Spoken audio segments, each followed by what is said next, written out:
Here we have our Raspberry Pi 3 Model B, and you'll notice there on the right that we have 40 terminals, male terminals that we can connect to.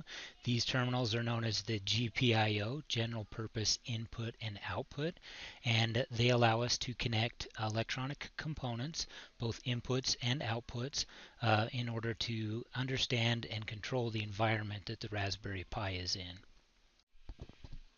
The GPIO pins are not all the same. Each pin has a separate function that it performs. There is some duplication in pins and what they do, and we're going to go over each of the groups individually. You've been provided a card that shows the different GPIO pins and their functions. The inner part of the card corresponds to the pin number and location of that pin on the GPIO. The top left GPIO pin corresponds to pin 1. The top right GPIO pin corresponds to pin 2. So the even ones are on the right and the odd ones are on the left.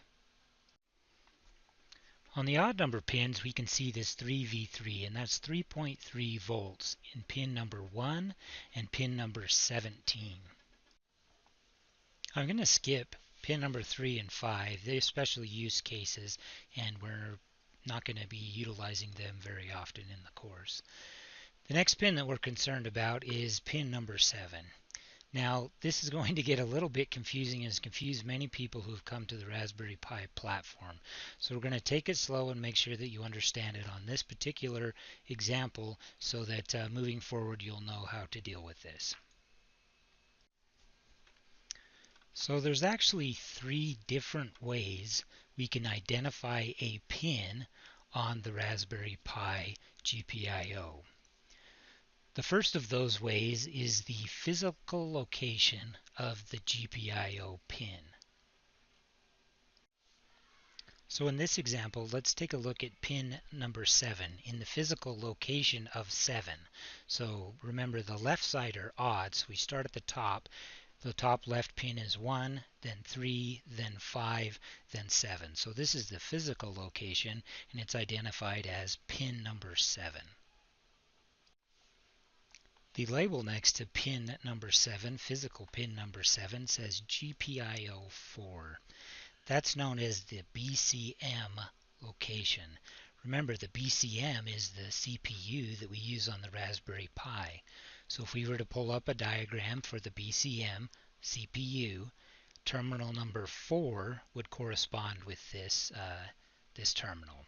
So physical pin 7 is GPIO pin 4.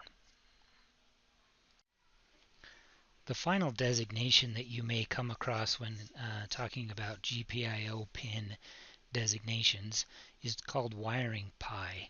Wiring pi is a library for if you were to be programming in C on your Raspberry Pi.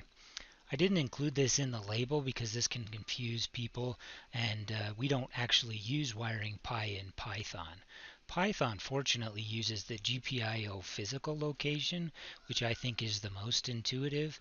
So you don't necessarily have to be aware. Well, you should be aware of BCM and wiring pi locations in case you come across someone's code, but they will explicitly identify at the very beginning of the code that they're using the BCM location or the wiring pi location.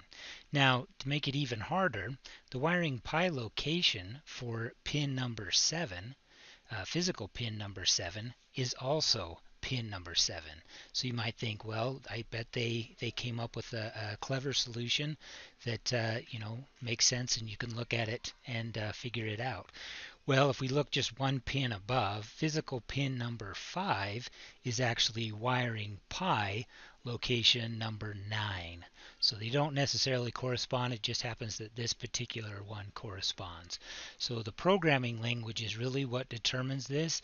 We're going to always stick with the physical location. That's the one that you should be programming against, and if you use Python, you can use the physical location of the pin to write your code. I'm not going to cover each pin individually. Rather, I'm going to show you the groups of pins that have similar functionality. When we want to use a pin that has a special feature, we'll cover that specifically in that lesson. 5-volt power can be found on physical pin number 2 and physical pin number 4. Ground pins can be found on both the even and odd side of the board. All the ground pins are connected to each other, so it doesn't really matter which one you use. Typically, the convention is to use the ground that's closest to the power or other GPIO that you want to connect to for convenience. All of the physical location pins that are green indicate that they are a general purpose input and output pin. You can assign them to be an input or an output in your code. Some of them have additional capabilities that we would discuss if we happen to use those in future lessons. We're not going to really cover any more specific details about individual pins. As mentioned before, if something comes up and we need to discuss a pin, we will talk about some of the details of that pin and its capabilities. A really good website to check out is the one that I have here at the bottom of the video. This website has an interactive tool that shows you the pinouts for the Raspberry Pi.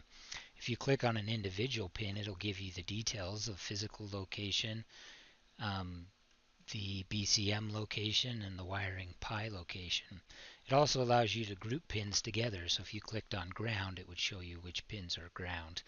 Hopefully this card along with that website will help clear up the confusion that students sometimes have when they are first working with the Pi and in the programming that they're not having issues with identifying which terminal they're connecting to.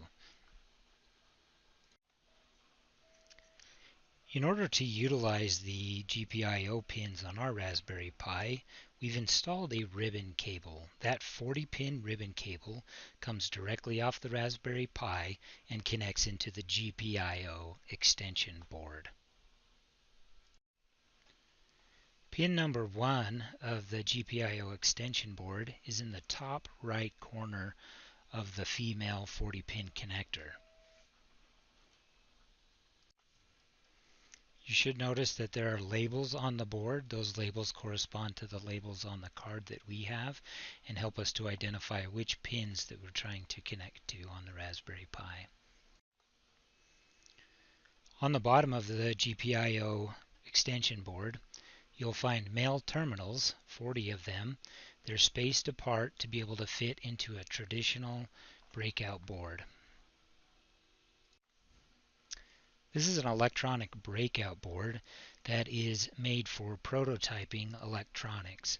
We're going to use it to connect directly to our GPIO extension board that connects through our 40 pin to the GPIO found on the Raspberry Pi. Starting at the top left corner, we'll find that we have pin A1, pin B1, pin C1, pin D1, and pin E1. All 5 of these pins are connected to each other electrically. On the left-hand side of the breakout board, I have a positive and a negative symbol.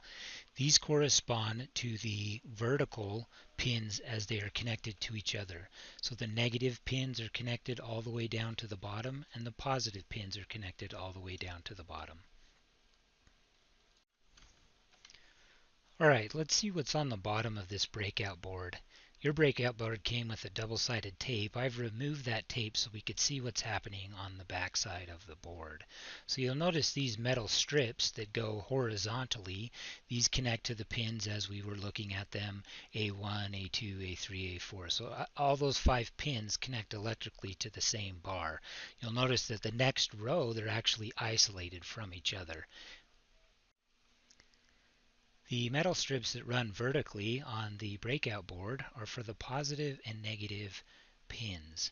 You'll notice that they connect all the way down. They have no connection to the pins in the middle though. And they also don't have connections to the positive and negative on the other side of the board. So we have those isolated. Now, it's important to note that they are not inherently positive or negative. They're only simply labeled positive and negative. You would make them positive by coming off, for instance, the 5-volt power and taking a pin and going from that 5-volt power to the positive side of the breakout board.